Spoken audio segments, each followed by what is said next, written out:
What to expect when coming to Kenya? A few people have asked me what is it that I should expect when I come into Kenya, so I figured I'd make a video and give y'all a little rundown so you can, understand what you're getting yourself into. So, once you get off the plane, you already in Kenya, just landed, you get off the plane, you get out into the terminals, right? As you're walking through the terminal to go to immigration, you're gonna pass what they have out here called a vax checkpoint. It's the vaccination checkpoint. You have to stop there, show your vaccination cards to make sure you have all the vaccinations that is required to enter into Kenya. Being an American citizen, you feel me? Most of us, they already know we Americans. Most of us already have the vaccination that is required because in America, they poison the hell out of us with vax all the time. So that's just a thing. But if you don't have the required vaccinations, you will definitely have to get it before you get here. But when you come from America to Kenya, they're not going to ask for that. The first time I came, I actually flew out of Guam, still considered American territory, but it's not actually America, but it's still considered. I never had to get checked at my vax checkpoint, you feel me? So that's number one. Once you get through the vax checkpoint, you got to go to immigration, you feel me? When you get to immigration, it's going to take a while. The longest it took me was like 45 minutes, but I've heard people taking up to 1 to 2 hours. So you get to immigration, you do what you need to do. Once you get through immigration, now you got to pick up your bags and you're ready to enter Kenya. As you're leaving the airport, they have another checkpoint for your bags where they don't take all the bags. So I don't think they took my carry-on, but the 2 big bags I was carrying that came through, they put that through there. And what they're looking for is items to tax you on. You know what I mean? So pretty much the first time I got here, everything was all clear. I ain't really bring nothing. But the second time when me moving here, I brought my PS5. Now they tried to tax me for it, but my PS5 was old. So I kind of went back and forth for her. And I was just like, this PS5 is like 2-3 years old. It's crazy how y'all gonna tax somebody for something that I bought like 2-3 years ago. Like I have to, pay for my PS5 to enter Kenya. But the lady, once she seen the dust on the back, of the PS5, she was like, okay, I can see it's not new, I'm gonna let you go. But I have heard stories that they be trying to pit down on you. You feel me? They trying to get some bread out you. I wouldn't give them no money, straight up. I don't care how long it was gonna take me. I was going to, whoever I got to talk to, call Rudo himself. I'm not paying this, you feel me? Once you leave that portion of the airport, you're in Kenya. Outside, there's going to be a lot of cabs. These cabs I've never taken before. For one, they gonna raw dog you. You feel me? So if where you need to go to your hotel is about 800 shillings away, they gonna hit you for about 3K, maybe even more, because you green to how Kenya is. You don't know how things operate out here. So me personally, I would suggest either Uber or Bolt.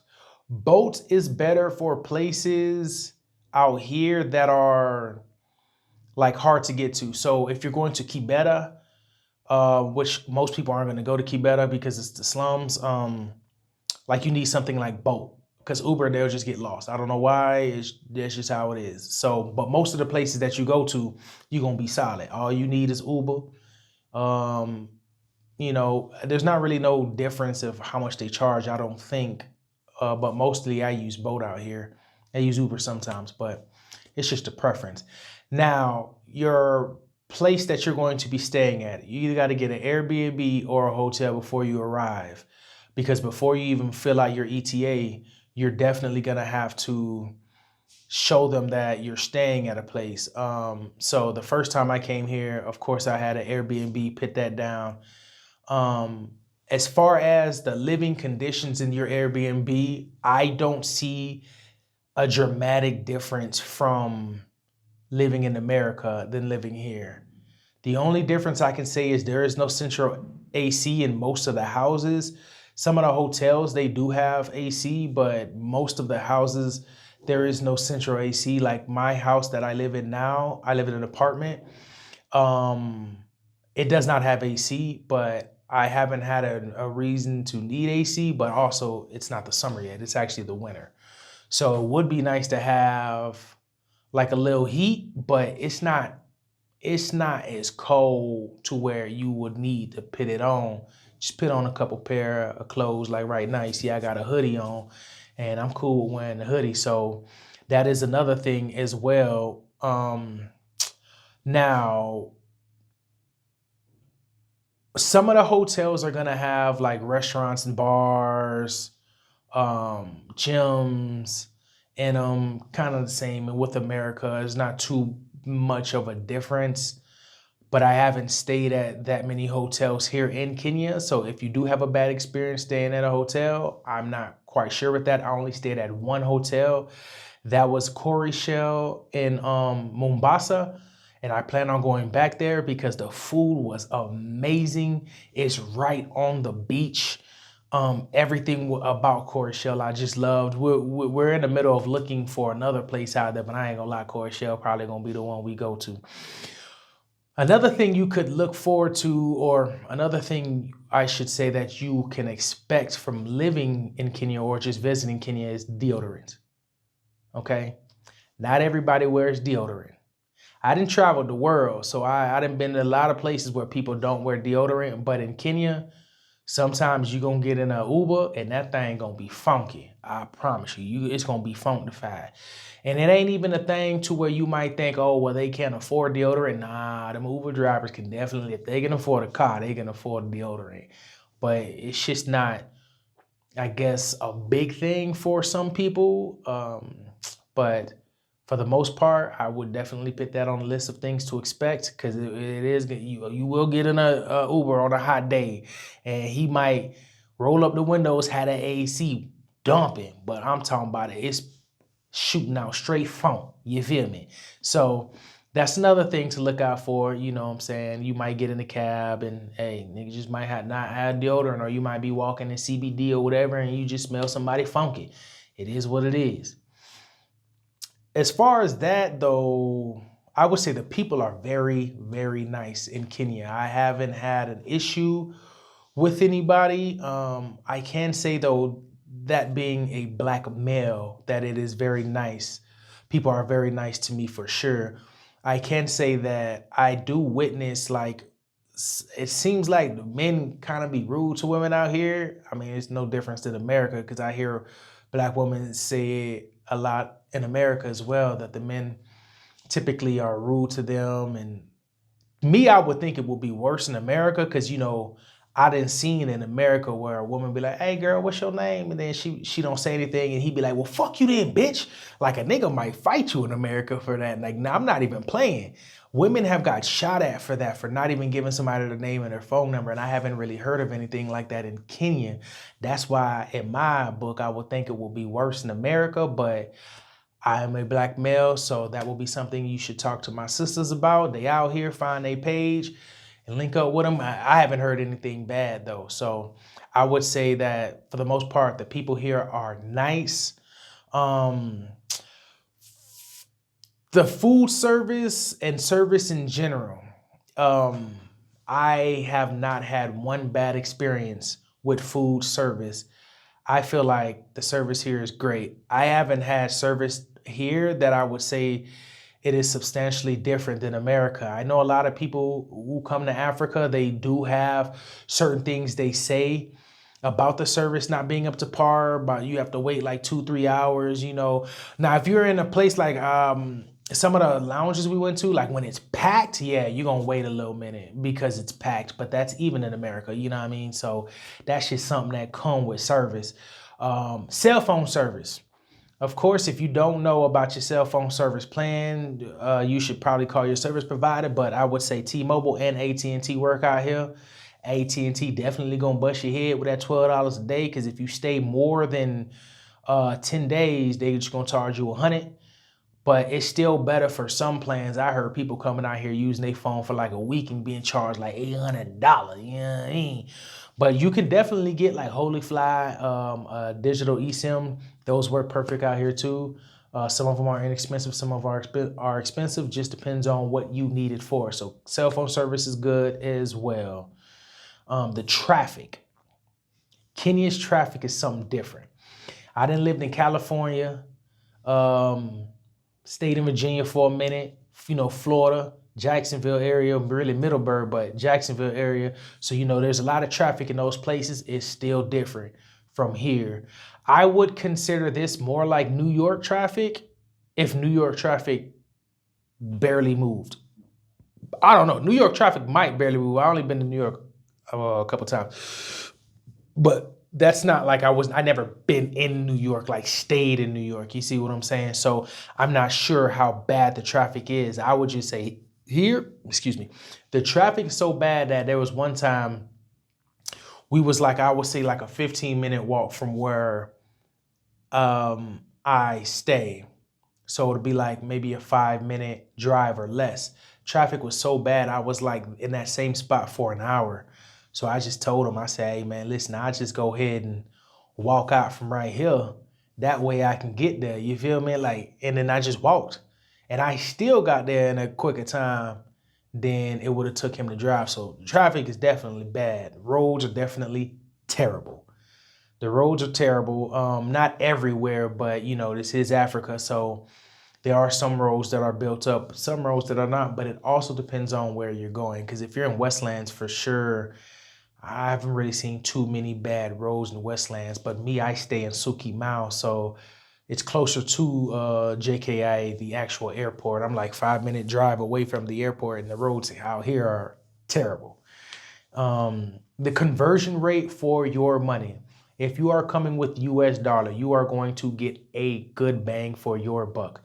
So 77 US dollars will get you roughly 10,000 Kenyan shillings. You feel me? 10,000 Kenyan shillings, you can literally do a lot with. You can buy a good amount of groceries with 10K. You can have a fantastic night out with 10K. You could do a lot with 10K. So the conversion rate is going to be good. If you're coming from America like I am, US dollar, you good. You feel me? So, but I would definitely say if you're going to come with any kind of money, what would I suggest? Depending on how long you come. The first time I came for 1 month. I was here for about 5 weeks. And I spent about $8,500, close to $9,000, not including the ticket.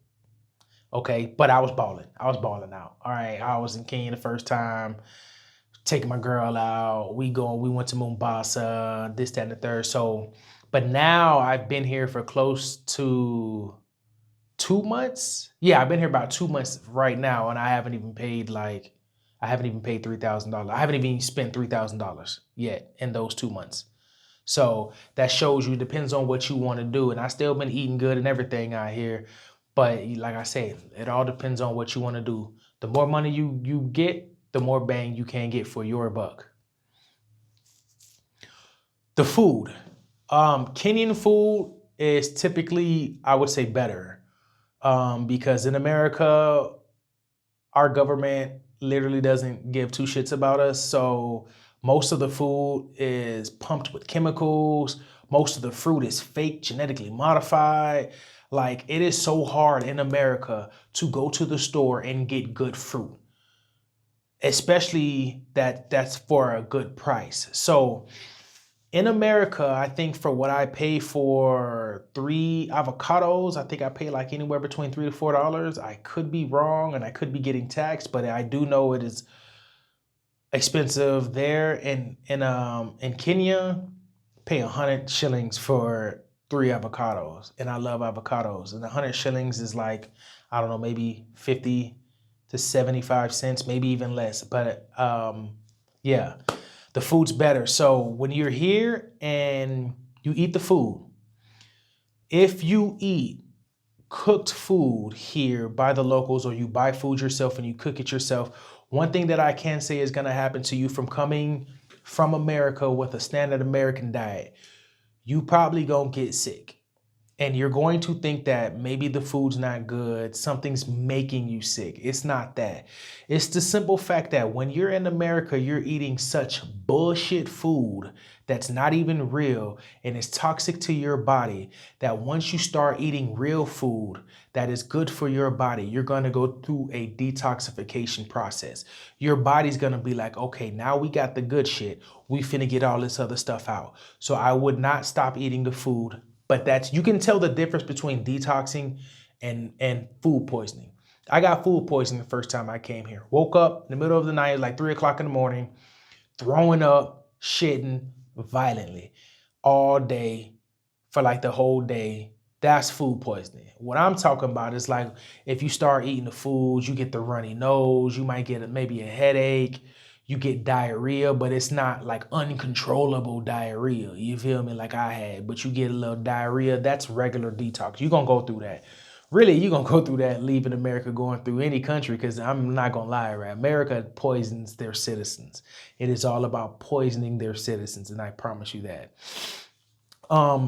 Privilege.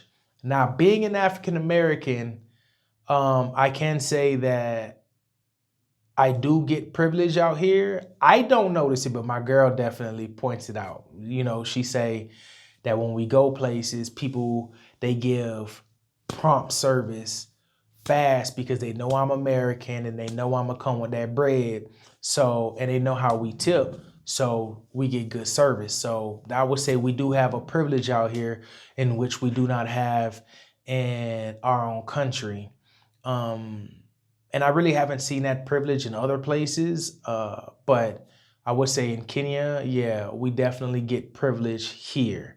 Now, anywhere you go to when it comes to like restaurants or stuff, the places might not be packed, but for the most part, a lot of these places out here are packed like a can of sardines. You feel me? I'm talking about you go to CBD, packed every day. I've been out there one day. It was a holiday. It wasn't really that packed, but there was still a lot of people out there. You feel me? Restaurants is gonna be packed, and then when it's packed, you definitely gotta, your service gonna be a little slower. Deal with how you deal with it. But me, I was a little paranoid when I first came down here to CBD, or I went to a bar or a club and it's packed and it's nothing but black folks. Cause you know where I come from in Florida, when it's like that, 9 times out of 10, somebody gonna get shot. I hate to say it, but African Americans, we do take violence a little far. It can go from fighting to shooting real quick. If somebody fighting, somebody gonna die. That's why anytime a fight break out, I just leave because somebody gonna get shot. People will stare at you, especially if you are white. People are going to stare at you, and that is a fact. People stare at me. I even catch people staring at my girl and she's from here. Staring is just a thing. These niggas will stare at you. It's weird because like I say, in America, if somebody stares at you, something gonna happen. You can't just stare at somebody for a long time. So I ain't gonna lie, I'm gonna tell y'all like this. If y'all Kenyans, y'all come to America and you at a place with a lot of black folks, don't do that hardcore staring like how y'all do where you just be. Cause a nigga gonna look at you and be like, what the fuck you looking at? Why you staring at me like that, nigga? I don't know you. Like niggas get violent for no reason. I promise you, for no reason. Niggas get violent. That's why I love Kenya. Cause I haven't seen the violence like that. I did see one fight happen, and that was in Kibera, but it wasn't like nigga pushed him and then the other guy kicked him and they broke it up. Like it was just that, you feel me? But I do know there is violence in Kenya. I can just say in Nairobi, for the most part, I haven't seen any come to me or around me. So that is a plus. You will be called a Mzungu. Now, Kenyans don't understand, but there are certain Black Americans, African Americans, because I hate the term Black Americans, but it is what it is, that don't like being called Mzungu. I am one of them because once you say Mzungu, I understand that it is a person whose first language is English, but it's almost like calling us a white person. Like that's what literally Mzungu means. It means white man. So like calling you a white man. And like, I hate that shit because I'm not white. I'm Black. Like I'm not white. So like, it doesn't really piss me off. I'll just tell a person that. And usually when I tell people that, they don't call me it anymore. But I do understand that like, this is their land. This is, how they view us as Mzungu. My problem is like once if you hear Kenyans talking about white people and then they be like, oh, Mzungu gotta go or Mzungu's causing problem here, then it's just like, okay, well, am I that? Because I don't think I'm causing any problems here, but I don't know. But it is what it is. It's like I say, it's nothing to where I'm gonna get an attitude about it and be like, nigga, what the fuck you call me? I just tell them like, hey man, just call me like, you know what I'm saying? I don't know, come up with another word, cause like I ain't really fucking with these white folks like that. But safety. As far as safety, I would definitely say that it is safe. From my aspect, I feel very safe in Kenya, more safe than I do in America, because in America, it could pop off anywhere at any time. Literally anywhere at any time. You can get shot. And I'm not like, I know like you might have a couple Kenyans that listen to this and be like, oh, he's over exaggerating. But you can trust me, it go down in America for real. Like a nigga will kill you. But it also depends on where you're at. But yeah, people will kill you. The weather. The weather here is beautiful. I would say the weather, I would compare it to like Southern California with the weather. Except it rains more in here than it does in Southern California. You know, it barely rains in Southern California. Even songs about it. But the weather's good, not too hot, not too cold. Mainly it stays around upper 60s, upper 70s. Around this time, it can get hotter, it can get colder, but I was here the first time in the summer and it wasn't really too bad. It wasn't really too hot. Now, when I was in Mombasa, I ain't gonna lie, that was the first time I got sunburned. I didn't think my black ass could get a sunburn, but I definitely got sunburned in Mombasa. And my girl told me I was gonna get it too. And I was like, man, I'm black. I ain't never had a sunburn a day in my life. But I feel like the sun might be a little closer to Mombasa than any other place on this planet. You feel me? But I heard that in the Middle East, it gets hotter, but that's neither here nor there. The littering. People out here litter at a substantial rate. They will throw trash anywhere. Like when I walk any place, you're going to see trash on the side of the road, on the road, ditches.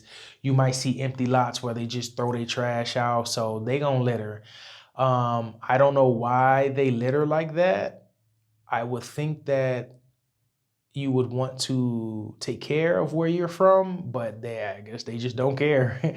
I mean, in America, there's a lot of people that litter too. I'm not gonna lie, but where I live in America, like Middleburg and the Jacksonville area, for the most part, you have places that do have litter. So Americans do litter, but it's not like how it is here. So if you're coming from America, as long as you don't live in no place like the Appalachians or like a trailer park where like they just don't take care of it, then it'll be like a kind of a culture shock. Like, damn, y'all just, you know, you might walk down the street eating a bag of chips and you just throw it on the side of the road, like instead of putting it in the trash can.